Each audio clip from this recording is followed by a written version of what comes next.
Hello students. Uttarakhand सरकार में LT यानी लोअर टीचर्स की वैकेंसी बहुत जल्द जिसकी घोषणा की जानी है, क्योंकि पिछला मामला जो है वो कंप्लीट हो चुका है। एक्सपेक्टेड अगर नोटिफिकेशन की बात करूं तो सितंबर तक जो है वो नोटिफिकेशन आने के चांसेस है। ये कोई ऑफिशियल न्यूज नहीं है, ये सिर्फ एक विचार है कि जिस हिसाब से कोर्ट ने फैसला दिया है या पहले से ये भर्ती जो है वो ऑलरेडी जो है वो लंबित चल रही थी, तो उसे मानते हुए मैं ये एक्सपेक्टेशन जो है वो लगा रहा हूं। कोई भी ये ना कहे कि सर आपने अपने मन से बना लिया है, ये मन से ही है जो मुझे लगता है।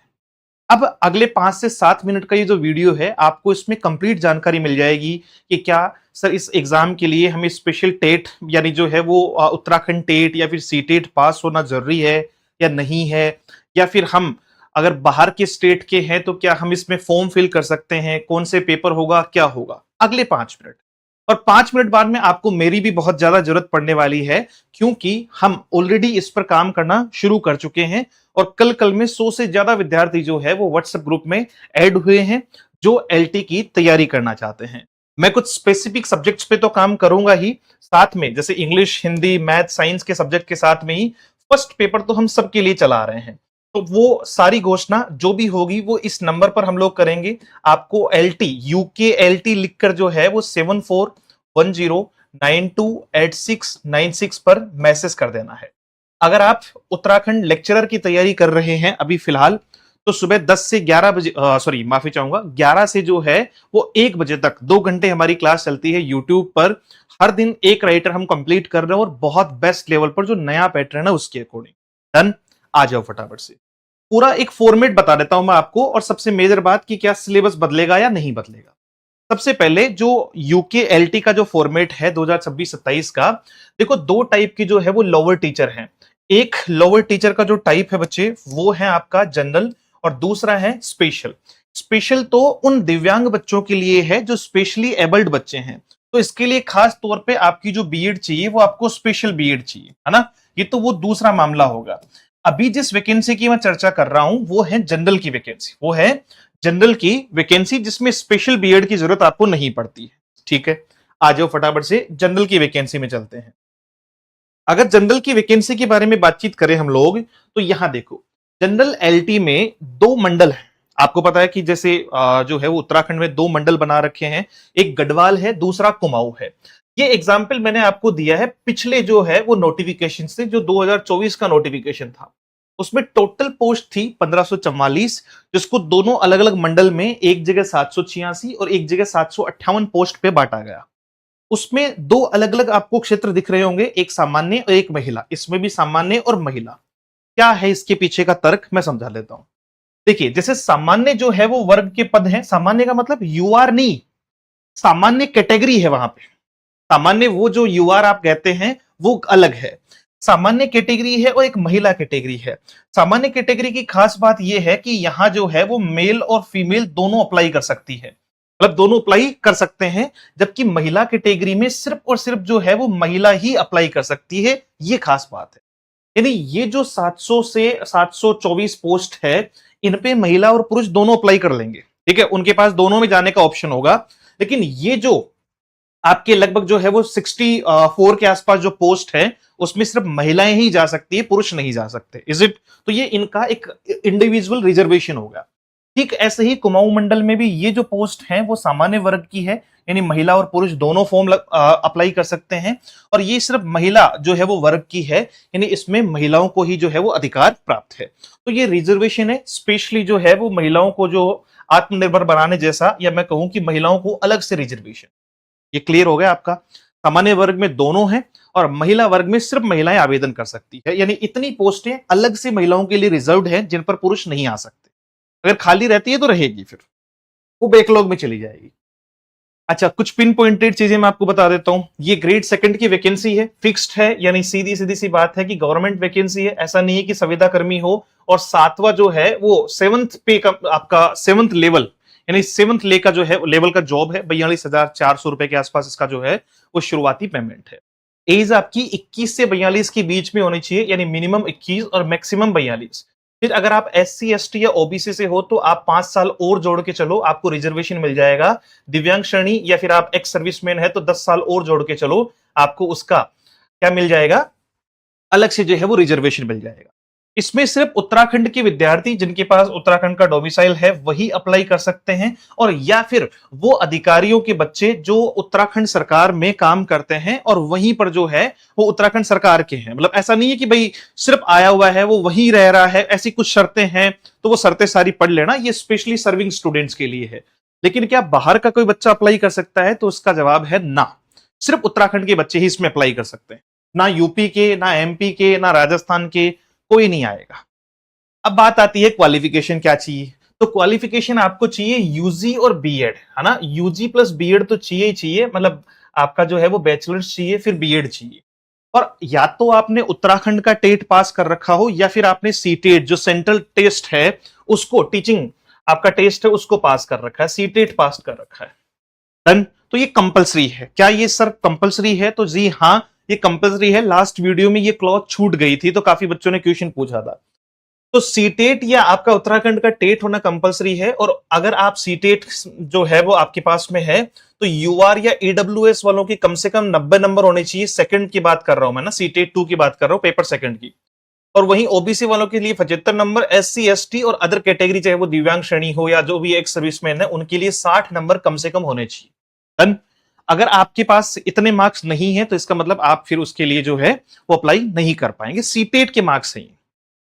अब बात आती है कि सर कौन कौन से सब्जेक्ट्स हैं जो हम L2 यानी LT या L2 दोनों ही एक ही बात है, लेवल 2 की जो भर्ती है इसमें अप्लाई कर सकते हैं। तो इसमें अप्लाई करने के लिए जैसे इंग्लिश हो गया, हिंदी हो गया, संस्कृत हो गया, उर्दू हो गया। अब अगर आप इन 4 सब्जेक्ट से हैं तो आपको क्या चाहिए? इंग्लिश वालों को इंग्लिश में यूजी चाहिए, पूरे 3 साल आपके पास में जो है वो इंग्लिश लिटरेचर होना चाहिए।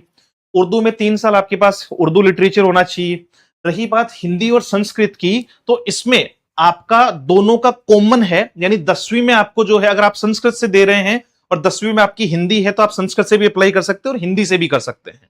तो ये दोनों एक दूसरे के कॉम्प्लीमेंट्री है। या अगर आप सीधा सीधा पूछो तो इन सब सब्जेक्ट में आपका 3 वर्षीय यूजी होना चाहिए, 3 वर्षीय स्नातक होना चाहिए, प्लस आपका यूजी प्लस बीएड होनी चाहिए, और उसके साथ में आपका सीटेट या यूटेट आपका पास होना चाहिए। डन है। इन 4 के तो क्लियर होगा। इंग्लिश वाले इंग्लिश में, अच्छा क्या सर ऐसा हो सकता है कि मैंने 2 साल तो इंग्लिश लिटरेचर है मेरे पास और तीसरे साल में नहीं है तो नहीं चलेगा? क्या ऐसा पॉसिबल है? तो ऐसा नहीं है सर। मेरा बीए जो है या मैंने पहले बीएससी किया हुआ है और मेरा इंग्लिश से मास्टर्स है तो क्या मैं अप्लाई कर सकता हूं? तो नहीं कर सकते। यूजी यानी आपका अंडर ग्रेजुएट सब्जेक्ट्स में आपका इंग्लिश लिटरेचर 3 साल होना ही चाहिए, इट्स कंपल्सरी। फिर बात आती है सामान्य वर्ग, एक इसमें सामान्य सोशल साइंस का जो वर्ग है उसके लिए अप्लाई करने के लिए आपको पोस्ट दी जाएगी। तो इसमें कौन कौन अप्लाई कर सकता है? सुनो, आपके पास ये जो 4 सब्जेक्ट मैंने लिखे हुए हैं, ज्योग्राफी, सुन लो आराम से, कोई दिक्कत नहीं, समझ में आ जाएगा। ज्योग्राफी, पॉलिटी, हिस्ट्री या इकोनॉमिक्स, आप सामान्य में अप्लाई तब कर सकते हैं जब आपके पास इन चारों में से कोई 2 सब्जेक्ट हो। जैसे मान लीजिए कि यूजी में मैंने जब बीए किया तो मेरे बीए में जो है वो आपका ज्योग्राफी और इकोनॉमिक्स रहा हुआ है, ठीक है। जैसे आपका होगा ज्योग्राफी और पॉलिटी किसी के सब्जेक्ट है। पूरी बात ध्यान से सुनना। पहले तो इन 4 में से 2 सब्जेक्ट आपके यूजी में होना चाहिए, कंपलसरी, ठीक है। दूसरी शर्त यह है कि ये जो 2 सब्जेक्ट आपने चूज किए हैं, मान लीजिए मेरे ये 2 सब्जेक्ट हैं जो यूजी में है, तो इनकी शर्त क्या है कि एक सब्जेक्ट तो इनमें कम से कम 3 साल यानी पूरे 3 वर्ष तक आपने यूजी में पढ़ा हो। जैसे ज्योग्राफी तो मैंने 3 साल तक पढ़ी हुई है, लेकिन मैंने पॉलिटी 2 ही साल पढ़ी है, फर्स्ट ईयर और सेकंड ईयर में। फाइनल ईयर में जो है वो पॉलिटी को मैंने हटा दिया और कोई दूसरा सब्जेक्ट उसमें जो है वो इलेक्टिव चूज कर लिया, तो भी वो चल सकता है। यानी 3 और 2 का फॉर्मूला क्या है? 3/2 का फॉर्मूला ये है कि इनमें से, इन 4 में से पहली बात आपका यूजी में कोई 2 सब्जेक्ट होने चाहिए। दूसरी बात कि अगर आप जैसे ज्योग्राफी और पॉलिटी चूज करते हैं तो इन दोनों में से कोई भी एक सब्जेक्ट तो आपके पास 3 साल रहा हो, और फिर जो दूसरा बच गया सब्जेक्ट वो कम से कम 2 साल रहा हो, मिनिमम है ये। अगर आपके पास ऐसा नहीं है तो फिर आप सामान्य शाखा से अप्लाई नहीं कर सकते।